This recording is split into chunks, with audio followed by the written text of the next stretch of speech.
Welcome, Anna Shkodenko, to Kokta in Helsinki. Thank you for having me here.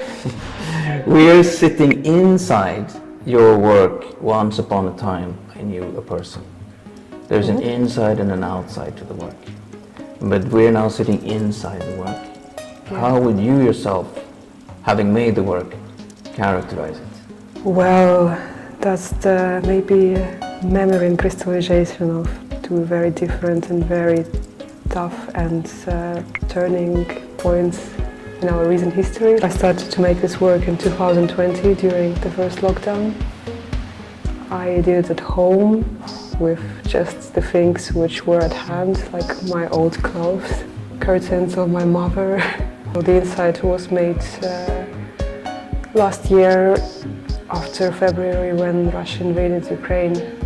And there for me it was definitely a period of very, very strong crisis because I'm myself from Russian-speaking family. And although I was born in Estonia, I still felt guilty in a way for everything happening around. And yes, the images are from my dreams. I know it's unconsciously I could explain to me like, well, it's in a way it's irrational and like what's going on, but in your mind there is something. It's almost as if the inside really belongs to another period. Because the outside, in a certain sense, has become a representation of the first crisis that you referred to, which is the pandemic, the lockdown, the isolation, the quarantine. Exactly. When you made that work, how did that come about? What was the situation when you made the outside of the work for you? Well, there was a situation of this complete loneliness, and actually, maybe in a way, your physical body felt like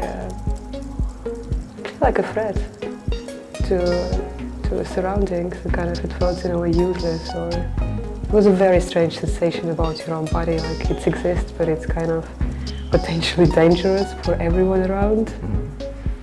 And then there was definitely like maybe even sensation of lack of human contact. And I bought old mannequins and molded them, the clothes on top of them, so I have this kind of shelves.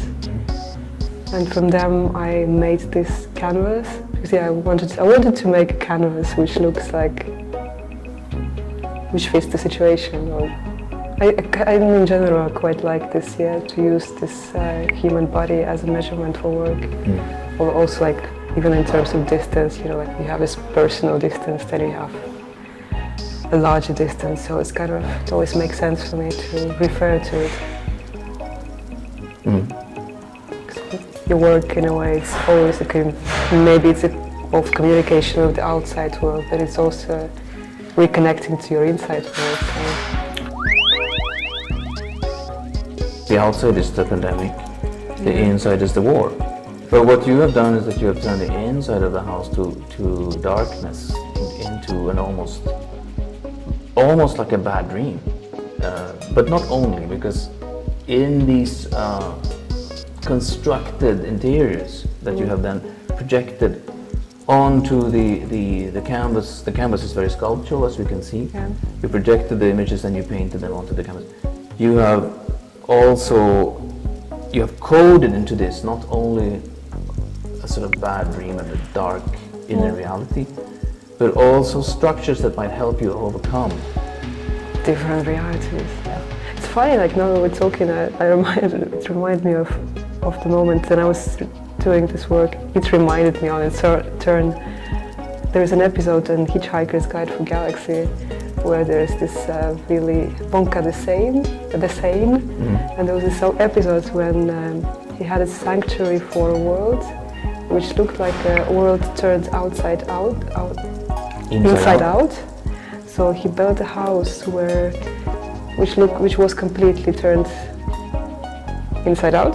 Which is what you've done. Yeah, so like and it was done for the world to have a rest and recover inside the house. And I would say that this work is very much about reflection and self-reflection.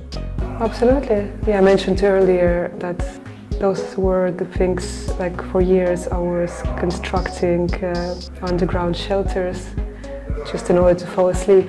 In your mind when you were falling asleep? Yeah, so kind of to relax, to calm down, to occupy my mind with this work of construction and kind of to make it.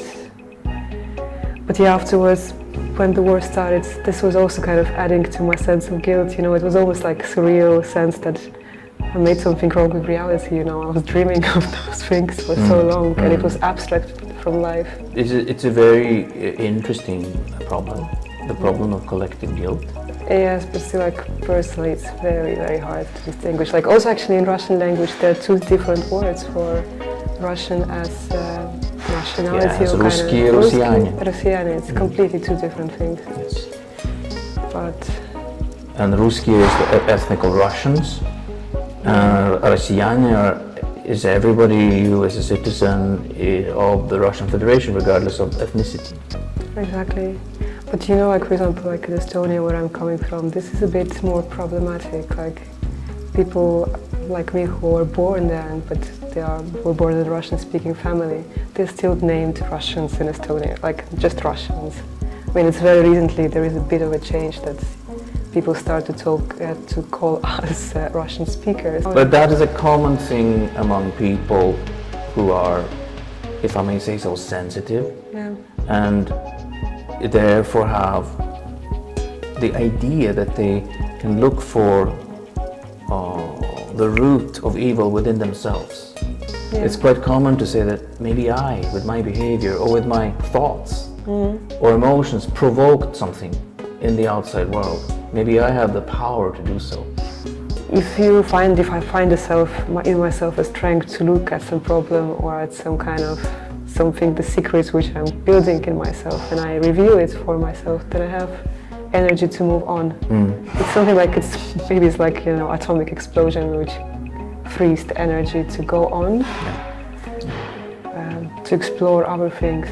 We started this discussion with this question of guilt, but guilt is not a productive feeling. For a second it is, but responsibility is productive. That you realize that you're feeling this shame, but there are events happening around it. Shame is not active, shame is still a feeling. Then it's this next step, which is responsibility, and then you can do something. Actually, you still have a potential to react, or you realize that you have some energy in those hands, and you can go one way or another. Case when, if the work is good, that for yourself at least, that you arrive to a different location. You know, like it's like a labyrinth or a maze. You start from one point and you always end out in another one.